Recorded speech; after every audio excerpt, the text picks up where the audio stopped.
মেসির ভারত সফর, ৭০ ফুট উচ্চতার ভাস্কর্য, কনসার্ট, প্রীতি ম্যাচ সহ আরও যা থাকছে।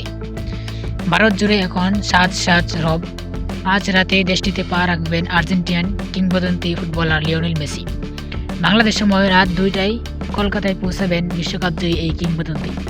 মেসির আগমন ঘিরে পুরো ভারত এখন ফুটবলের রঙে লেগেছে। আগামীকাল মেসি শুরু করবেন G20 ট্যুর অব ইন্ডিয়া ২০২৫।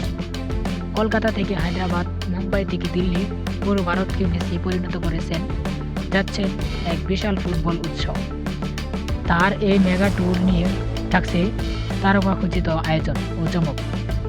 মেসির ঐতিহাসিক ওই সফরের বিস্তারিত এখানে তুলে ধরা হলো। মেসির এবারে ভারত সফর সাধারণ কোনো ভ্রমণ নয়। ফুটবল মাঠে অসংখ্য রেকর্ড গড়া মেসি ভারত সফরকেই গড়তে যাচ্ছেন নতুন এক রেকর্ড।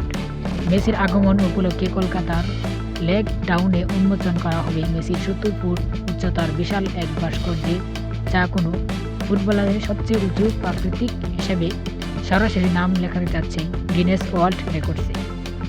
৮ বছর আগে একই স্থানে ডিয়েগো ম্যারাডোনার নিজেই তার প্রাকৃতিক উন্মোচন করেছিলেন। এখন সেই কাতারে যোগ দিতে যাচ্ছেন মেসিও।